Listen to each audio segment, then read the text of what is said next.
Filipino folktale and how it affects Filipino culture. But before that, we will introduce first our special guest. We have Mr. Joriel, Miss Sandra, and Mr. Joey. Hi guys! Good day guys! So how are you feeling today? We are good and very happy because we've been invited about this fruitful conversation. And we're so grateful for this opportunity to share about the Filipino legend story. Yes, how about you, Mr. Joriel? Do you have something to say? Same with them. I'm grateful for this opportunity to share about this legend story. Yes, thank you. You hear that? They're excited to share some information to you, our dear viewers.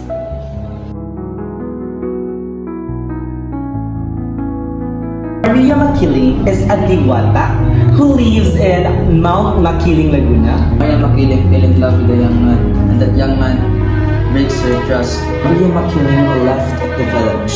What lesson can we get in this folktale? A little reminder to everyone. True wealth is nature. We should protect it instead of exploiting it. So what does Filipino folktale Maria Makiling all about?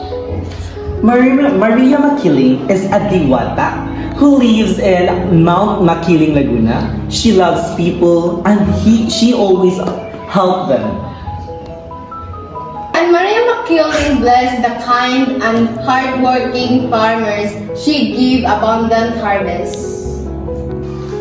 Maria Makiling fell in love with a young man, and that young man breaks her trust, and the people starts to become greedy and cutting trees. They exploit the wealth of nature. And that is the reason why Maria Makiling left the village. And when Maria Makiling left the village, the harvest of the farmers has been affected, and there is a full of chaos at the village.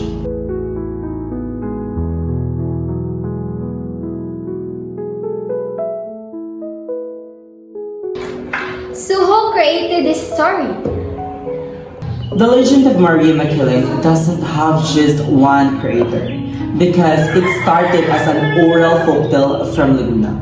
But the people who made it famous in writing are Dr. Jose Rizal. He retold and wrote La Leyenda Maria Makiling in Spanish in 1889 while he was in London. And the original storytellers before Rizal is the people of De Laguna. So what does Filipino values or experiences influence the audience or the people hearing this kind of story? Maria Makiling resonated so much with Filipinos because the story came from our own values and experiences. The audience didn't just hear a fantasy story. Some of us applied it in real life.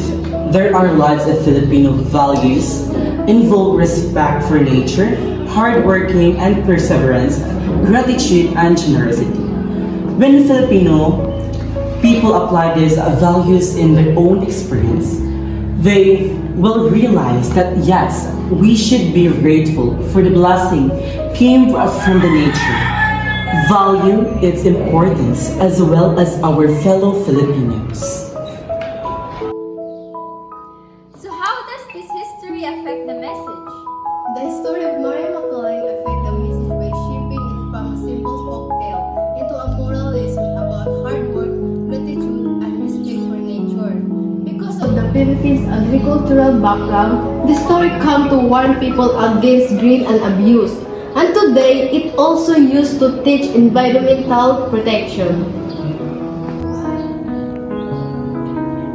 So what does Maria Makiling symbolizes the Filipino culture and its meaning? Maria Makiling isn't just about myth and goddesses. It symbolizes simple and useful things we need in life, such as food, trees, water springs, and rivers from Mount Makiling of Laguna. And mountain, a little reminder to everyone. True wealth is nature.